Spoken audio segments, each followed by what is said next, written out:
we are just about at the end of chapter 1. We're concluding a chapter, maybe even today, of Chagiga, the first chapter of this tractate. And there are a number of interesting little areas of halacha that are mentioned in today's discussion. We'll soon see. It talks about mikvah. It talks about who one is allowed to marry, and the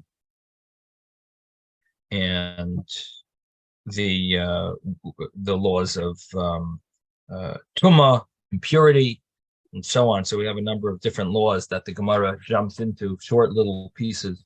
We're going to begin. Let's review what we did yesterday. Friday, and we mentioned we're on page 11a, and the Gemara on Friday brought down a brisa that talked about negoyim and oyalos. Negoyim were the laws of leprosy, and oyalos were the laws of impurity via being in a tent or making a tent with impurity. Either the actual tent is the impurity, or you are the tent leaning over the impurity, or there is a tent over the impurity and you. And basically, these are laws that it says have small amount of verses and a lot of laws, a lot of oral laws.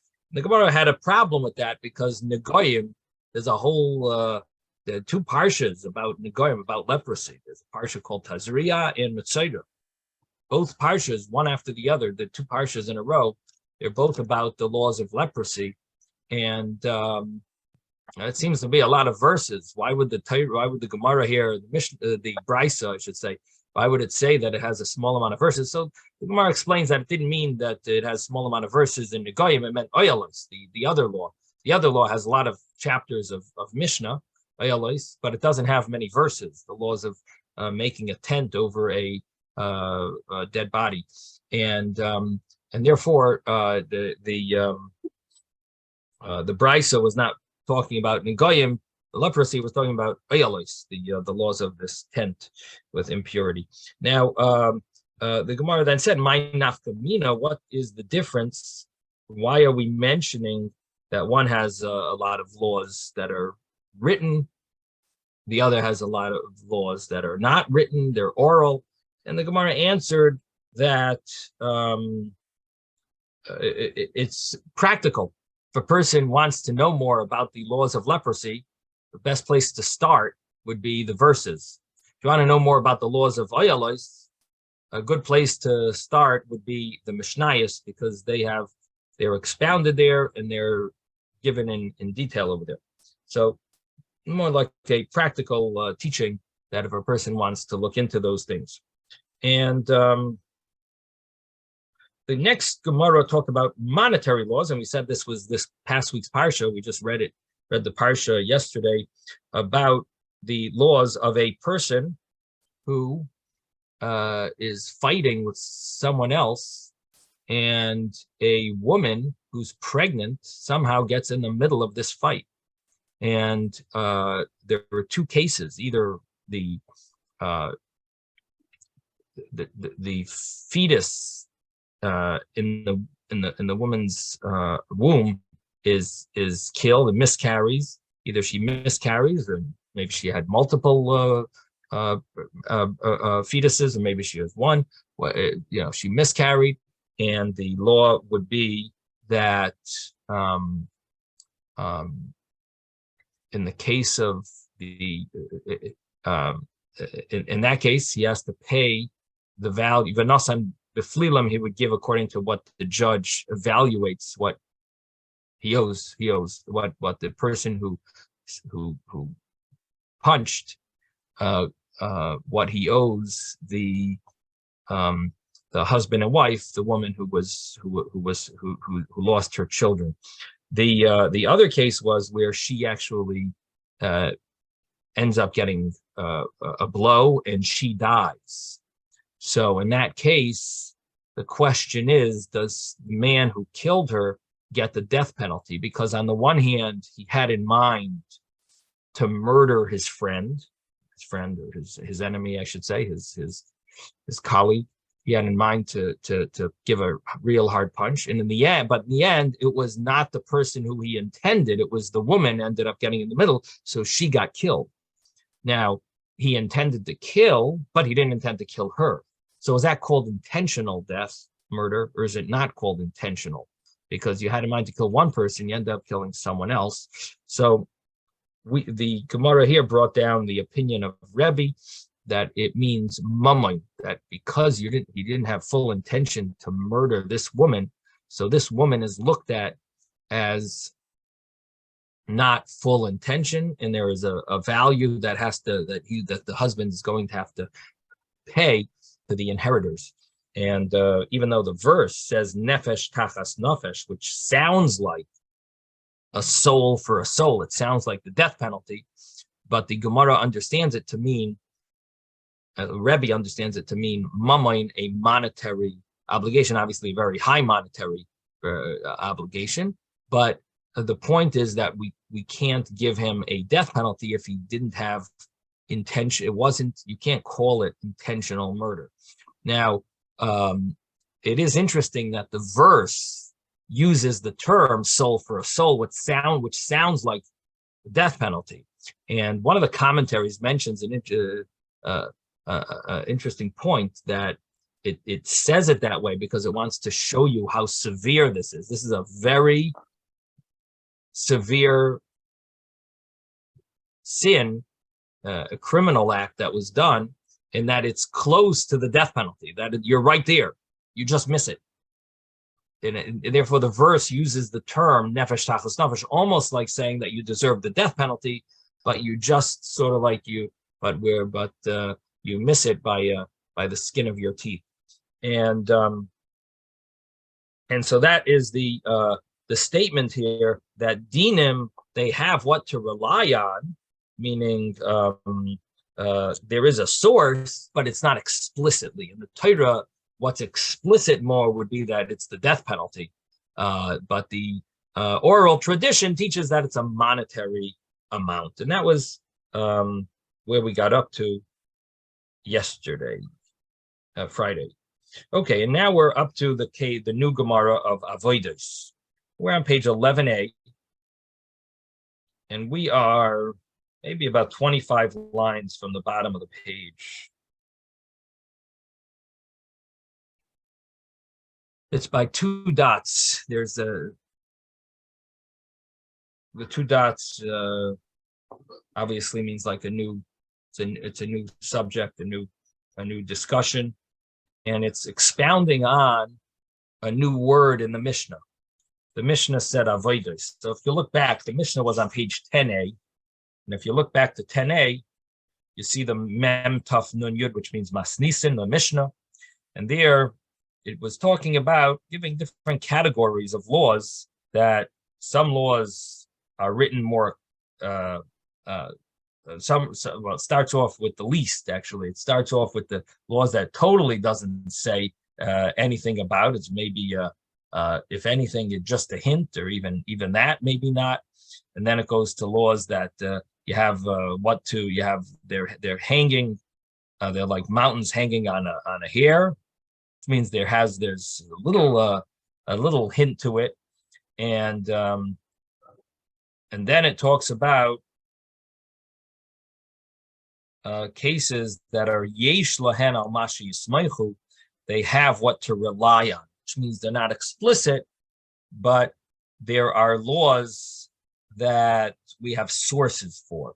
And what the Gemara seems to be showing are gezerah shavas, like cases where we learn out from the fact that it says a certain word here, and it says a certain word, it says the same word in a different law, that's what the rabbis are relying on to teach certain laws. That's what the rabbis understood, and of course it's oral tradition, I should say, to these laws, but it's not explicit. So yesh lahen al masha yismochu, they have what to rely on.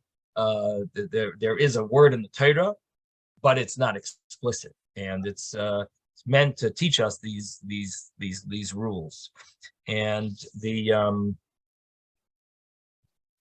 case that we're going to be discussing right now is a case called Taharos. So we went through Dinim. We went through. I'm sorry. We're going to start with. We're going to do Avodos, not Taharos. First Avodos. We went through Dinim, which was the monetary laws we just discussed. Now we're going to do Avodos, which is going to talk about the Avodah in the Beis Hamikdash, the service that was done in the temple. And we're talking about sacrifices. And what we're going to be talking about is that in order to bring a sacrifice, there was 4 main services that were done. Number 1, you had to slaughter the animal. Then you had to receive the blood. Then you would take the blood to the altar and you would sprinkle it at the altar. So these 4 steps carry numerous laws, because there's a rule in the Torah. For example, I'll give you an example. One of the rules in the Torah is pigul. Pigul means that you have to have intent. When you bring a sacrifice, you have to have the proper intent.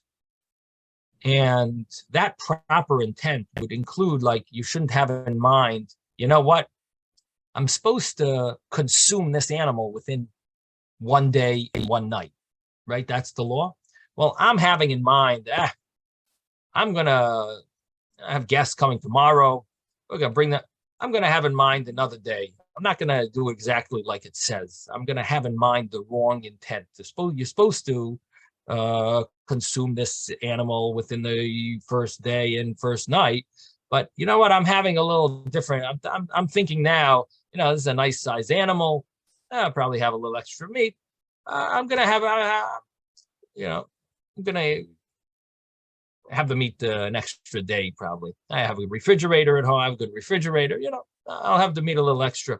So you have in mind the wrong intent. Now, if you have that in mind when you're sleeping in your bed, thinking about the sacrifice you're bringing, that's no problem. You could dream whatever you want to dream, and it's not going to have a negative effect on that sacrifice. But when you're actually doing the sacrifice, you're doing one of those 4 services of the sacrifice. If you're the one slaughtering the animal, you're the one sprinkling the blood. If you have in mind that when you're doing that that's when it ruins the animal. It's called pigul. So that is so you have to have in mind the right intent during those avodos, during those 4 parts of service. When you're doing the service on the animal, you have to have the right intention. So a lot of people think that everything is about action. As long as you do the right thing, you're fine. But in truth, we try to purify our hearts, our thoughts, and for sure our speech, which is easier than your thoughts. We try to make sure we have proper thoughts, proper speech, and proper action. More than that, you try for, but it's not always easy to change your desires. Changing your desires is not always so simple. It never is simple, really. But changing your actions, pretty much considered within your ability. Changing your speech within your ability. Changing your thoughts is also, to some extent, within your ability, meaning some thoughts might come to your mind, but you have to push them aside and not dwell on them. And what we're talking about here is having proper thoughts while doing the service in the temple. Now, the thing is that, does it talk about sprinkling the blood in the Torah? Does it talk about receiving the blood in the Torah? Does it talk about bringing the blood from where you receive it to the altar to sprinkle it? Does it talk about slaughtering the animal? So it does talk about slaughtering the animal. It does talk about sprinkling the animal. And when it talks about receiving the blood and bringing the blood, it's a little vague, because it uses the word bringing, but it leaves out receiving in a vessel. Now, how do you bring the blood from the animal you slaughtered to sprinkle it on the altar? How do you do that? You need to have a vessel called Kabbalas Hadam, receiving the blood. There would be a special vessel that they would receive the blood. They would take it with them, bring it to the altar, and it wasn't that far away, but it was what you went from one part of the courtyard of the temple, from one part of the courtyard of the temple to the other part of the courtyard of the temple, and you would go and sprinkle the blood on the altar. So the receiving the blood, surprisingly, it doesn't say receive it. It says take it, bring it close. That's what it says, bring it close. So the Gemara says that these two types of service, it doesn't say clearly which one is, that you have to receive it, but because it says to bring it, it naturally means you got to receive it. So the Gemara understands it to be like a double type of service that the Torah uses one word for, but they're both necessities. You need to receive it, and you got to bring it to the altar. And but the Torah's usage of the word is not receiving. It uses a word vehikriva. So let's read it. Let's learn this inside. So the Gemara says avodas. So again, we're 25 lines up from the bottom of the page. We're on we're page 11a in Chagiga. 11a, 25 lines up from the bottom. Avodas. Avodas, services. These are not explicit in the Torah, but they have what to rely on. That's what the Mishnah said. The Gemara asked, they're not explicit? Michtav ksivon. They are explicit. They're written there very clearly. V'shachat, you have to slaughter the animal, and v'zarku es adam, you sprinkle the animal. Kriva, you bring it close. It's clear. It's written. So the Gemara says, it's not needed, meaning the Mishnah's words that it doesn't say it explicit is not referring to anything but the halachas, that's referring specifically to the halachas hadam, the bringing of the blood. The Tanya, because we learned in a brisa, v'hekrivu, that it says in the pasuk, v'hekrivu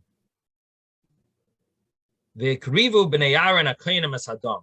The children of Aaron, they bring close the blood and they sprinkle it on the mizbeach around,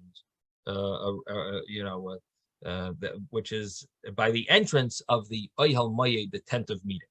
So that's the verse, that they slaughter the animal before Hashem. The Bnei Aaron, the children of Aaron, bring it close, which, by the way, is the source that the shechita doesn't really need a kohen.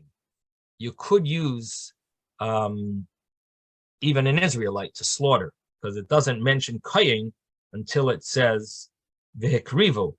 When they bring it close, it says Bnei Aaron, the children of Aaron. It means the shechita, which it says earlier in the verse, the slaughtering, that could be done even by an Israelite. And if you remember from the book of Shmuel, when we learned about Shmuel and Eli, that Eli blessed Chana with a son, if you want to connect it to to our learning in the afternoon, so we had the story over there where they brought this sacrifice, and Shmuel, a little child, said, what are you wasting time for? Just anyone can slaughter this animal. You don't need a kohen. They were wasting time looking for a kohen. Shmuel said, he was 2 years old at the time. He says, what do you need a kohen for? It's clear that an Israelite can slaughter. A kohen you need for the rest, but you don't need a kohen that any Israelite can do the slaughtering. So Eli was very upset because the tradition there was that they used the kohen. Eli had the Mishkan and Shiloh, that they always used the kohen for slaughtering, even though it wasn't necessary. And Eli was, in a certain sense, like insulted, and he felt it was Moira Halacha b'fnei Rabbi when Shmuel gave this verdict. A 2-year-old gave this verdict that you don't need a kohen to slaughter. So anyway, that was the story there. And in the end, Eli wanted to punish Shmuel. And his mother begged him that don't punish him. I davened for this child, and ultimately Shmuel became the famous Shmuel Hanavi. But this is the verse that it talks about the avodos, the services in the temple. This verse is right in the beginning of Vayikra, and so it mentions here v'hikrivo, bring close, and the Gemara says, you know what that word v'hikrivo means? It actually means receiving the blood. It doesn't mean bringing close. We're translating it literally to mean bringing close, but it really means the receiving the blood. And how do we know that?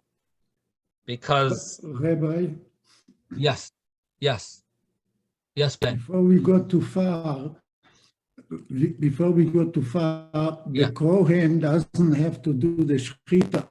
Right. But how does he collect the blood if he's not there? So you need to collect the blood from the shechita, right? Right. No, but the thing is, so you're right. You need a kohen there, but he doesn't have to know the laws. Actually, they were both right. Eli was right and Shmuel was right. You don't need the kohen for the shechita, but you need him there to collect the blood. Yeah, but let me just explain the good point. But the story was that to shecht, the guy, you need someone that knows the laws of shechita, right? You can't just go and shecht. So they couldn't find a kohen that knew the laws of shechita. They had kohenim there in the Mishkan to receive the blood. You don't need to be a brain surgeon to receive the blood, but you need to be a knowledgeable guy to shecht. So they had people that knew how to receive the blood and sprinkle it. That there's no big deal. The problem was they didn't have anyone to shecht, but there were Israelites that knew how to shecht. In the Mishkan, they were looking for a kohen. So Shmuel said, you don't need a kohen to shecht. You can use any Israelites, as long as he knows the laws. But there were people that knew the laws. So that's the story. Okay. So good question, Ben. So anyway, so the Gemara says the hikrivu actually means the Kabbalah Sadam. The Apka Rachmana, but the Torah, Hashem, in the Torah, he uses the term b'lashon halacha. He teaches it the law of Kabbalah Sadam, receiving the blood, with using a word of v'hikrivu, which means to bring close, which means bringing, halacha, to bring. Because it says in the verse, the kohen brings everything, v'hikter hamizbecha, and he is makdir it, and he burns it on the altar. So obviously that when it talks about the limbs, it mentions that he brings it, and it uses the same word v'hikriv. V'amar mar zu haylachas evarim lakevesh. This is bringing the limbs up the ramp.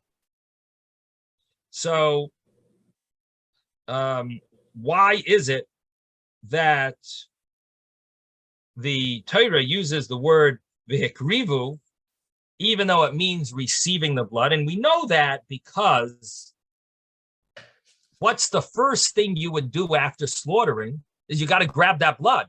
You can't bring the blood without taking it. So obviously you need to receive it. When you slaughter, no one's receiving it unless it's clear to receive it. Otherwise, the blood you would just pour on the ground. So the receiving of the blood is like left out. So it must mean when it says v'hikrivu, that must refer to the receiving the blood, and it says it in the term of halacha to teach you the halacha leisafka mechlal kabbalah. That don't take the word the halacha away from Kabbalah. Don't take away the bringing from receiving. It's all connected, and meaning that it's an important part of the service. The halacha should not be excluded and be considered insignificant Instead, you shouldn't take it away from the Kabbalah. They're both, the Kabbalah means receiving the blood. Both of them are necessary. Now, what does that mean to say? What that means to say is that theoretically, you could get away without bringing the blood. Why? Imagine if you slaughter the animal close to the altar. So there, all you need to do, receive the blood and sprinkle it. You don't need to bring it to the altar. You're right near the altar. However, normal case was the shechita was suffering. Shechita is more in the north of the courtyard of the Beis Hamikdash, and therefore you ended up walking it, bringing it to the altar. Now, in that case, you had to bring it.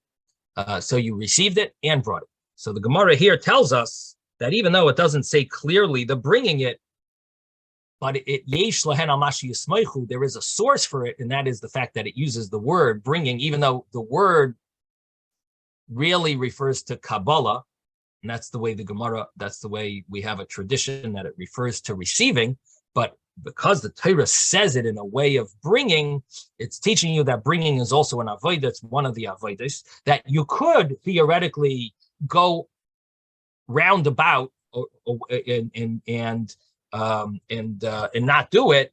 But if you do it, you got to do it right. If you're going to do the halacha, then make sure not to have any bad thoughts while you're doing the halacha.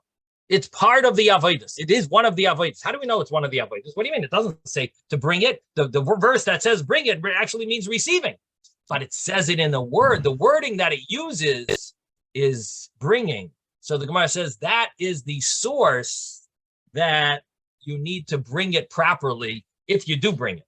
If you don't need to bring it, okay, you didn't need to bring it. But if you do bring it, you got to bring it properly with the right intentions and do it right.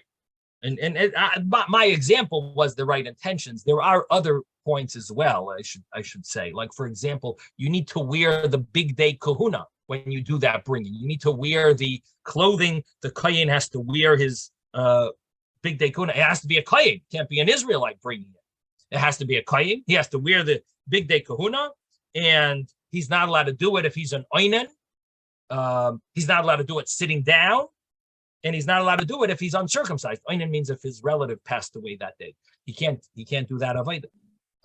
So there are many laws. I gave the example of pigul, which would be you need to have the right intention. So is halacha necessary? Not necessarily. You might be able to get away without it, but if you do it right. You need a kohen. He needs to wear the big day kahuna. The kohen can't be sitting. He can't be uncircumcised, and he can't be an oinen, and he has to have the right intention. So a lot of those laws, there are a number of laws if you're going to do the halacha, bringing it. But the Mishnah told us that it's yesh lahen al masha yismeichu. Doesn't say it clearly, but it has what to rely on. Yes, Ezra. Yeah, the question is where they did the shechita. Was that on the same level as where they did the put the blood on the mizbeach? It's the same floor. Isn't there a ramp that you have to walk up? Yeah, but they didn't need to walk the ramp to put the blood. They walked the ramp to put the limbs. The blood you would sprinkle from down. You would sprinkle it on the corners of the altar. Yeah, but the altar was above you. You wouldn't be able to reach the corners of the altar. No, they threw it. They threw it from below, except chatas, which they touched it. But it was the sprinkling of all the sacrifices was done from below.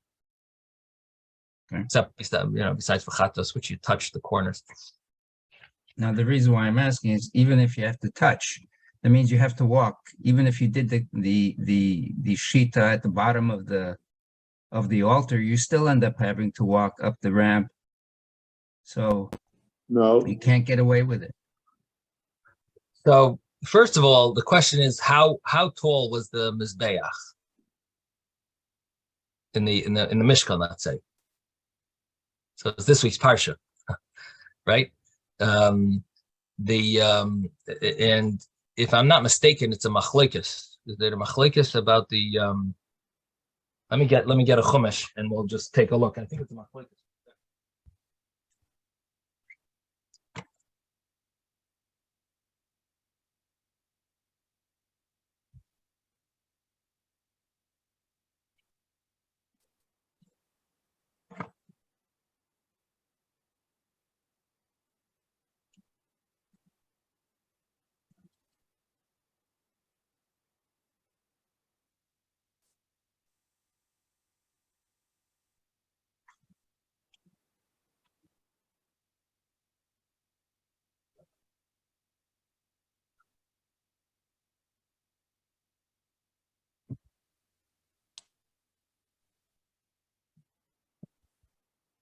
Okay, sorry about that.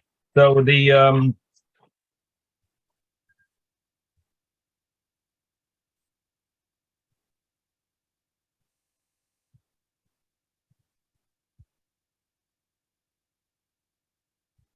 so at the end of Parshas Truma,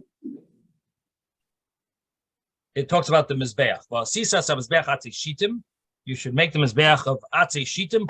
Chamesh amos eirech, chamesh amos reichov, and shalosh amos kaimasai. It was 3 amos high, which means 6 feet. Now, what does it mean 6 feet? So there's a machlekes if this 6 amos high means literally or not. So according to Rabbi Yehuda, it's no problem at all. 6 feet high, it means literally. Rabbi Yossi says that because it says Ravua and it says Ravua there, so it basically means double that. So we learned that that from a certain part of it, it was 6 feet, but otherwise it was 10 feet. So according to that opinion, it was a little high. It's 15 feet high. So the sprinkling of the blood was absolutely no problem to sprinkle sprinkle the blood from below. But now, when you talk about a korban chatos, so you're wondering about touching the corners of the altar. So it says.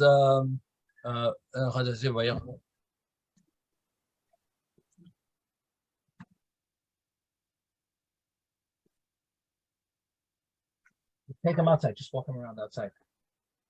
Okay, watch him. Watch him.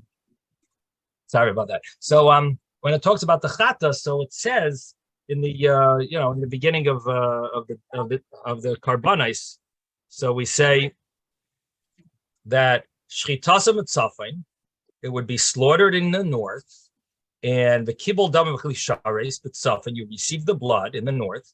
V'damanton arba matanis al arba kranis, right? Blood would need 4. You'd need to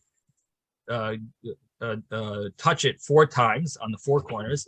How was it done? Ola bakevesh, he would go up the ramp, and he would turn around and he would touch the ramp. So our Gemara is not talking about a chatos, where we have this idea that you could get away without bringing the blood, but the other sacrifices you could get away without bringing the blood. So the chatos, you did go up on the ramp, and there you would touch the blood. The question would be, would this Mishnah that we read in the davening, would this apply to? Would Rabbi Yehuda agree with it because it was so low? Maybe according to Rabbi Yehuda, you didn't need to do that. You have to learn Zvachim to check that out if Rabbi Yehuda agrees, because theoretically it was only 6 feet high. So maybe you could get away with walking around, even not going up the ramp. But the part of the davening that we read, we do say that you go up the ramp. So you're right that the chatos would not be an example, but the other korbanos would be a perfect, would be possible. All right, so I think that answers the question.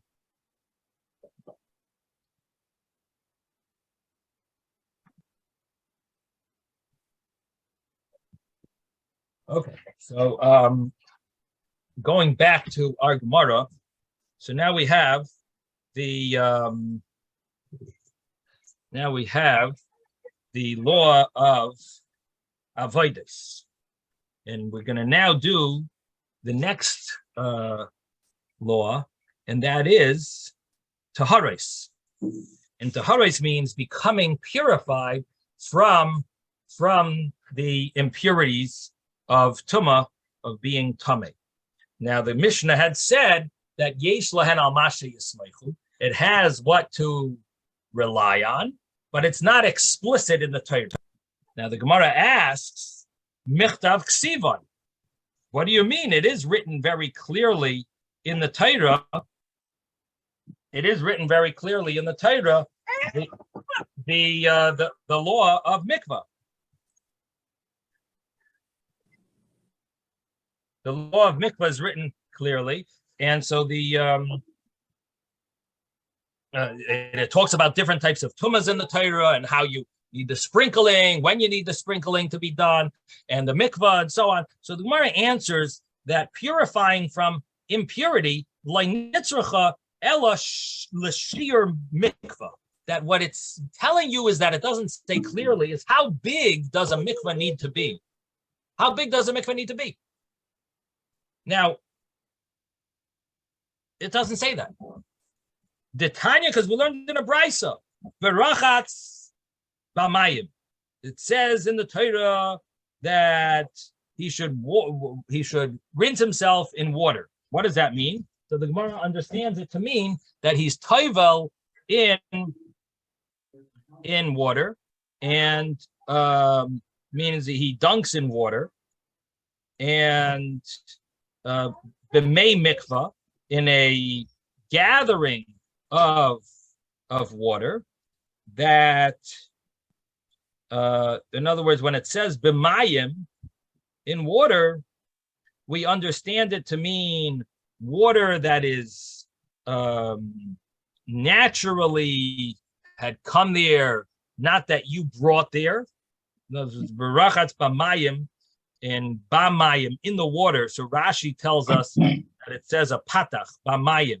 He washes in the water, which means water that is not been drawn. You can't use for a mikvah.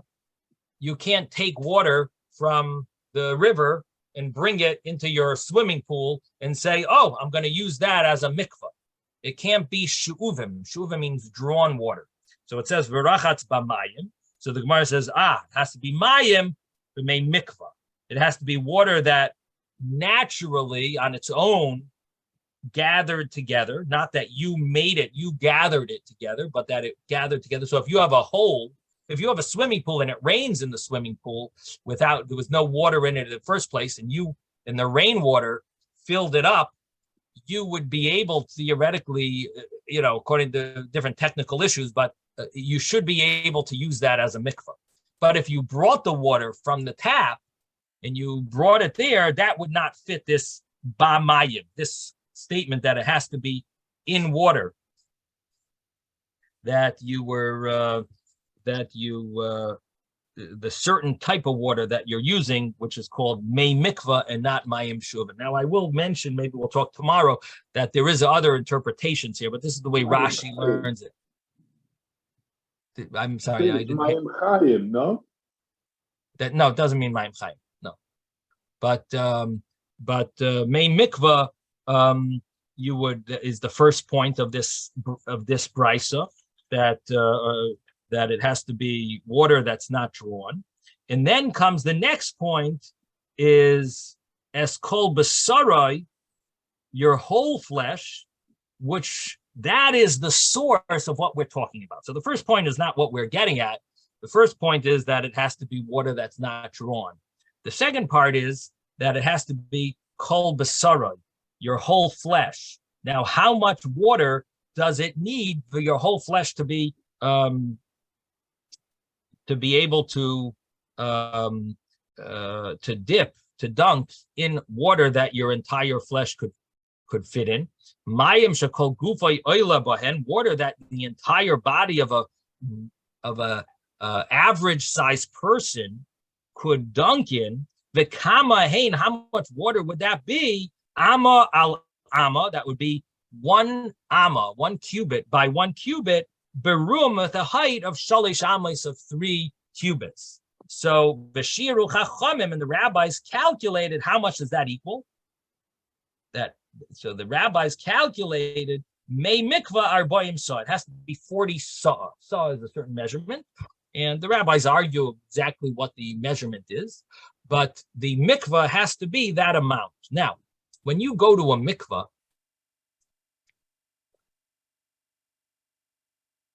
in wherever you are, and there's a local mikvah, you should know that that's not what they're measuring. So you could go to your mikvah, start measuring and saying, this mikvah looks like it's much bigger than 40 saw, or it's maybe very small. Doesn't it, like, for example, you might go to a kela mikvah, vessel, where you toivel, a person is supposed to bring their vessel, put their vessels into a mikvah. You might say, this looks like it's much smaller than the 40 saw, than this size. But the answer is that you're not seeing the actual mikvah. You're seeing the attachment to the mikvah. It's considered one mikvah, but it's really an attachment to the mikvah, because what they do in order to build a mikvah is that they have a shell of cement that can handle, that fits whatever amount a mikvah is, 40 saw, the different opinions of how much that equals, how many liters or gallons that is. And that is a shell that you don't see. Then they have another shell on top of that with a hole leading from one shell to the other, either on top of it or on the side of it. And that's what you dunk in. And so every so often they will switch the water from the outer shell, but the inner shell water is still the original rainwater that was there from the beginning. And that original rainwater is the real mikvah, and you're dunking in water that's attached to it, and it's considered part of the mikvah. So I'm just sharing with you how a mikvah is actually built. And in this way, they're able to, every so often, take out the water. They don't take out the water from the original from the inner shell. They take out the water from the outer shell. Is this clear? Does everyone understand what I'm talking about? That a mikvah has two shells. That there's it's called a bar. There's a deeper bar that you don't see, and that's where the rainwater goes into. Now, every so often, maybe once every 10 years, they might actually empty out that inner shell that you don't see, and they'll actually get new rainwater. That's it's a very dangerous thing to do, taking that water out, because what happens is, what do people use if you don't have a mikvah for a few days till it rains? Then you got to wait till it rains. So places that when they clean it out, they wait for the rainy season, and they hope that that it's going to rain the next day. So but they have to have it fully dry. They dry it out, and it's very important to actually to do this to a mikvah, because you need to make sure that the rainwater there's nothing questionable about it. Has it been filled up with dirt? So maybe there is no longer the measurement of 40 saw. I am told that there was a mikvah in Israel that they just found out that there were roots from a tree nearby that was growing into the cement, that the inner shell, which was supposed to be housing the real rainwater, actually cracked there were roots that cracked the cement, and they didn't realize this, which ends up meaning that the mikveh hasn't been kosher for some years, unfortunately, or some months maybe. But so it's very important to actually that they have someone supervising and checking every so often, the original rainwater. I remember in Bal Harbor, the mikveh there, they ended up emptying it out, which was very smart. but it ended up being months until they actually refilled it. They actually didn't have a mikveh, a working mikveh there for a few months because there was the whole mess. They emptied the water and then it didn't rain. And but the good thing is that they at least checked it out, and they had rabbanim, they had rabbis come and check it and make sure everything is good. There could be issues with a mikveh and it has to be checked. I will also mention to you there is a tshuva from Reb Moshe Feinstein, and I don't know where it is. Maybe I could look it up. But there is a famous story of Reb Moshe Feinstein, which I believe it's written in a tshuva, that someone asked him. They said,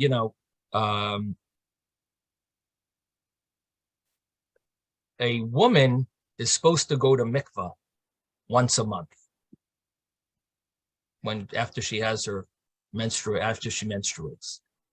A child born from a woman who didn't go to mikveh is not called illegitimate, but the child is called pogum.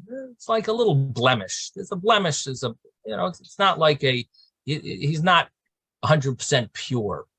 There's a negative element to him. The fact that his mother didn't go to mikveh when he was conceived. Pogum. Okay, listen.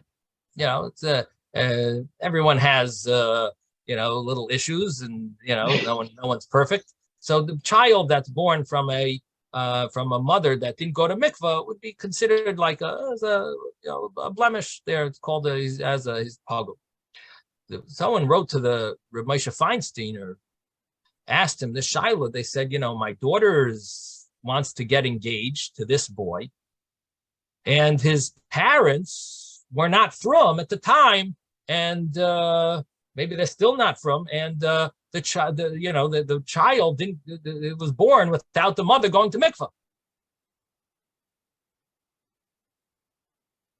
The boy is a very nice boy, very refined, very good midos, but his mother didn't go to mikveh. So we don't know if we should let our daughter marry this boy.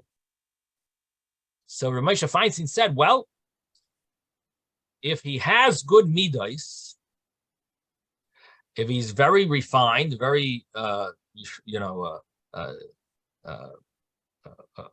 nice. If he checks out. What? If he checks out, otherwise.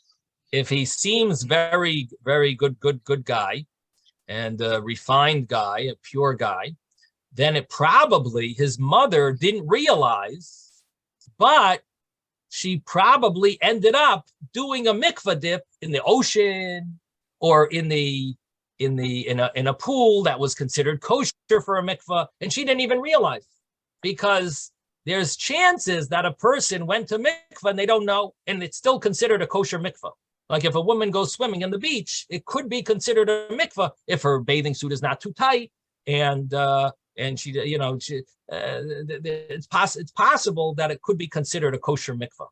So because of that, Reb Moshe said, you assume that that he's good, the boy is good, and she should get married.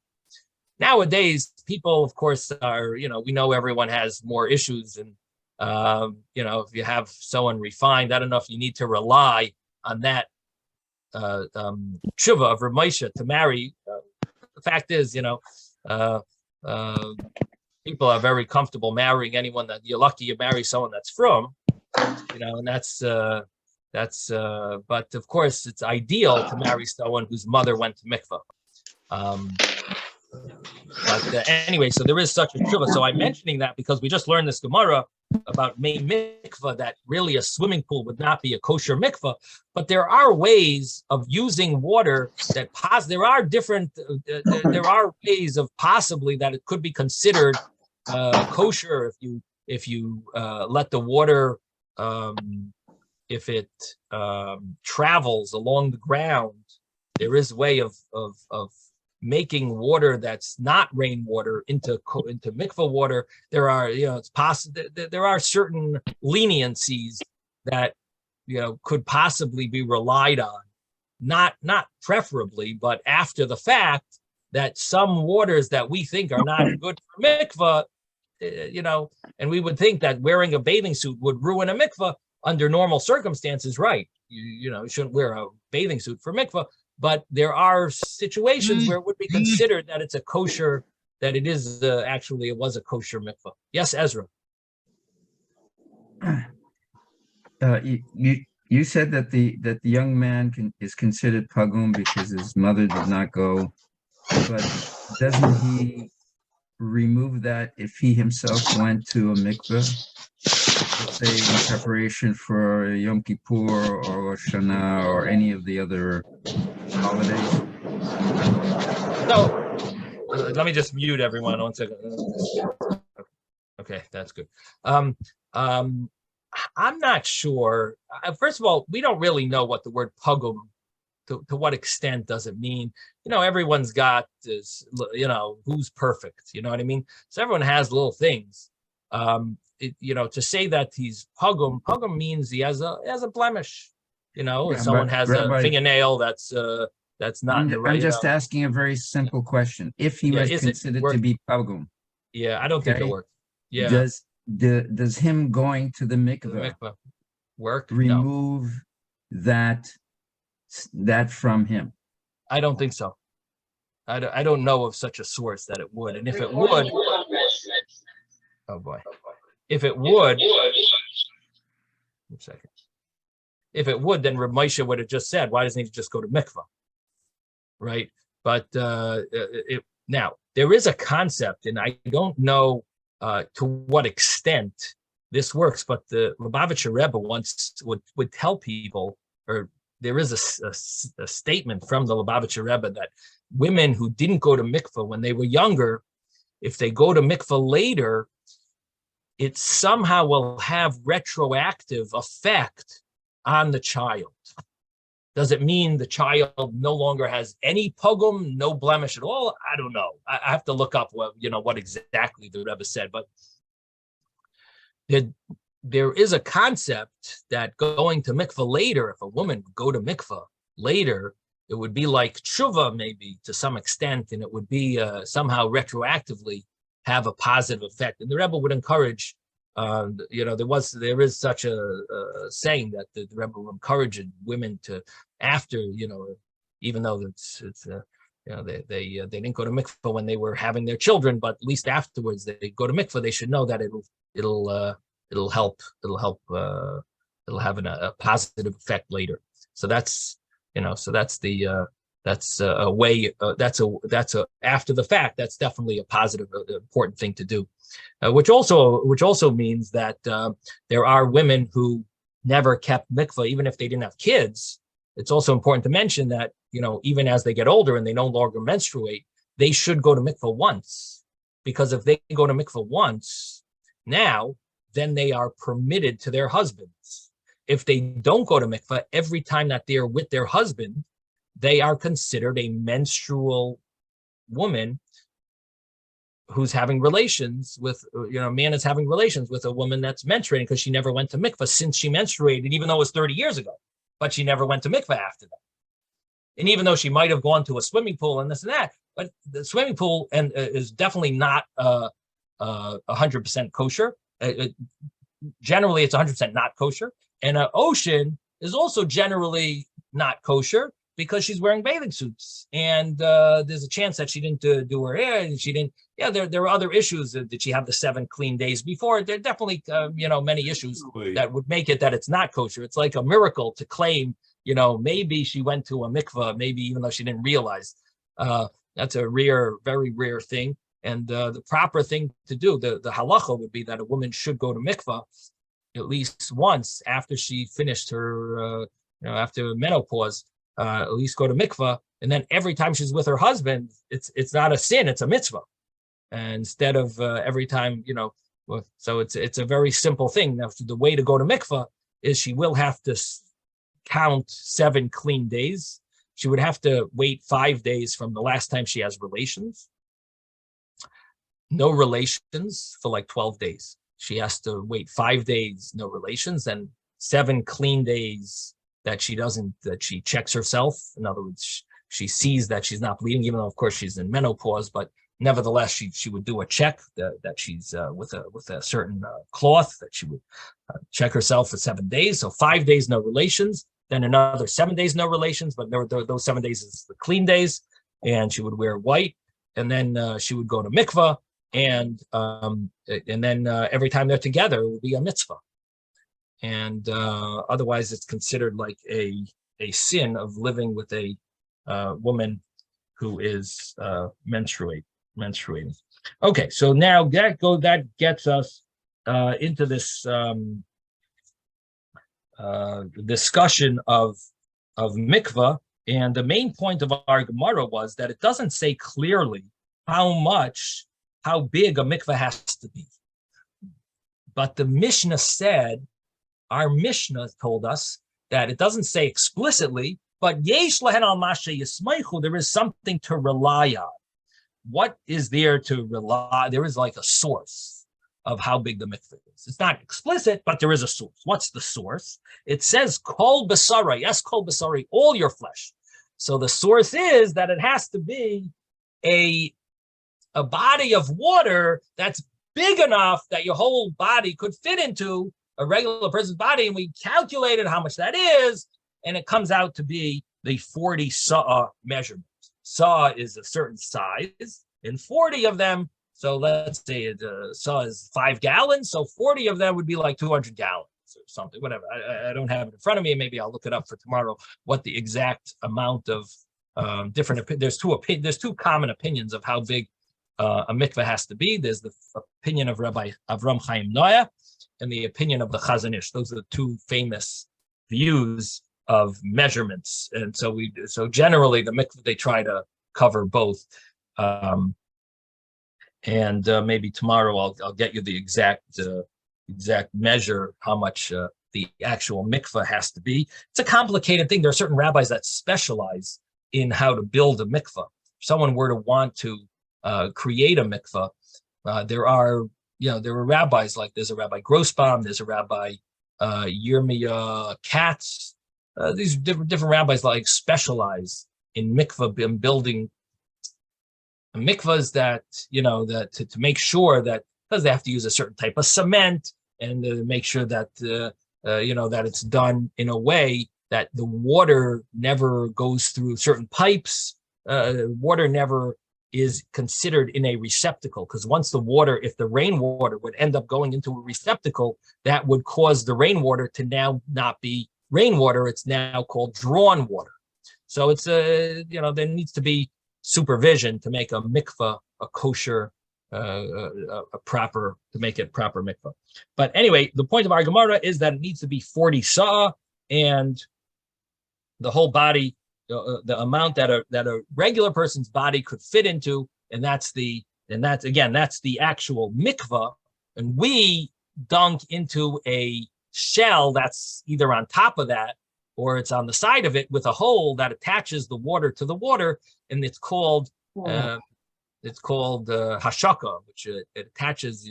The water kisses the other water. It's considered also a mikvah. It's considered the same one big mikvah, and it actually is generally, it's even bigger than the actual. What just happened over here? Isaac, are you showing us something? Wikipedia, the saw. Okay, good. 9 U.S. courts. That's how much one saw. 40 times that. Right.